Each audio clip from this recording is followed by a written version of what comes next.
Le conseiller national UDC, Adrian Amstutz, a proposé cette semaine de diviser le nombre d'étudiants en sciences humaines par 2, trop nombreux selon lui. Ceux-ci auraient de la peine à trouver du travail et ne seraient pas assez rentables pour l'économie suisse. Une proposition relayée par le Blick qui a suscité de vives réactions jusque dans son propre camp politique. On va en parler avec vous ce soir. Julien Beauvais, bonsoir. Oui, bonsoir.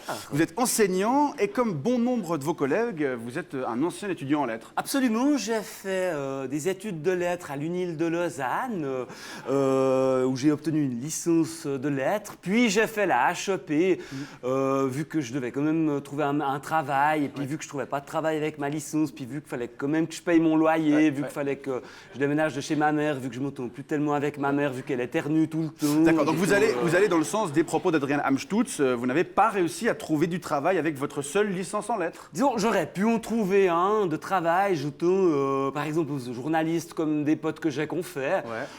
Mais sauf que bon, il faut bosser 8 heures par jour, genre 5 semaines de vacances par an. C'est trop inhumain. C'est la raison pourquoi j'ai fait enseignant. Très bien. Alors, vous pensez quoi de la proposition d'Adrian Amstutz qui a déclaré, je cite, « Nous avons bien trop de sociologues, de psychologues, d'historiens et d'étudiants en sciences sociales ». Alors, pour les psychologues, on est tous d'accord. Hein. C'est clair, il y en a beaucoup trop. Les études de psychologie, c'est fait juste pour les filles qui veulent vraiment absolument faire l'uni avant d'épouser un médecin. C'est clair. Mais pour le reste, c'est pas du tout d'accord. C'est pas du tout d'accord. Je suis pas du tout d'accord. Moi, mes études, elles m'ont été très très utiles dans la vie. Ou quoi, par exemple? Par exemple, comme je vous ai dit, moi j'ai fait les lettres à l'UNIL de Lausanne. Oui. Mais sauf que sur la feuille, j'avais coché français médiéval, italien et puis sciences politiques au 3e branche.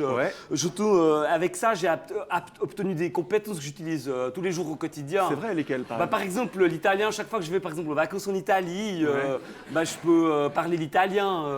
Genre, buongiorno, voglio una pizza, no? Con prosciutto, no? C'est vachement impressionnant, hein? Gracias. Et puis, le français médiéval, par exemple, ça m'est très utile, par exemple, pour comprendre la littérature médiévale. Par exemple, moi, je suis capable de comprendre Le Seigneur des Anneaux. Ah ben, vous pouvez enfin nous dire qui est Tom Bombadil. Ouais, il vient vers la fin. Ouais, j'ai pas encore lu la fin, puis sinon, et puis bon, les sciences politiques, c'est clair, ça me permet de comprendre tout ce qui est politique et tout. Ouais, genre les guerres, les votations, Dominique Strauss-Kahn, d'accord. toutes ces affaires mais ça, que les gens, ça leur passe par-dessus. Ouais, moi je décode. Très bien, mais ce sont des compétences qui ne vous sont pas utiles dans votre carrière professionnelle à proprement parler. Alors, au contraire, dans le cadre de mon enseignement, ça me permet d'enrichir, par exemple, mon enseignement. De dire des trucs à mes élèves en plus qu'on n'avait pas vu à la HEP. Par exemple, donner des exemples, faire des exercices plus difficiles pour les élèves. J'imagine que ça vous permet aussi d'être... etc. J'imagine que ça vous permet aussi d'être mieux au fait de l'actualité. Là, je pense plutôt aux apports des sciences politiques, pour discuter en classe avec vos élèves, créer des débats, répondre aux questions. Non, mais l'école, c'est pas un lieu de débat. Ils ont assez de temps dans la cour de récréation pour discuter entre eux, etc. Jouer au football et tout. Non, moi, c'est juste pour leur donner des exercices plus difficiles et tout. Des exercices, je leur dis d'ailleurs qu'ils doivent les faire dans le silence, et en étant concentrés, puis en ne me cassant pas les pieds, parce que sinon ils n'arriveront pas à trouver une place d'apprentissage. Mais vous n'avez pas des élèves qui se destinent à l'université, dans une des filières des sciences humaines, pour revenir à notre sujet? Oui, mais c'est beaucoup trop difficile. Pour eux, ils ne sont pas du tout assez intelligents.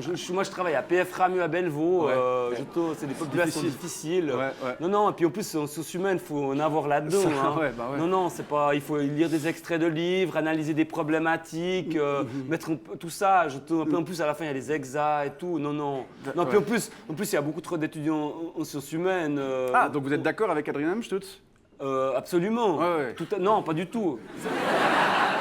C'est qui Adrian Amstutz? Je vous explique ça tout de suite. Julien Beauvais, je rappelle que vous êtes enseignant, ancien étudiant en sciences humaines, et je vous souhaite une bonne soirée. Ah mais ouais, c'est la copine de Rocky IV.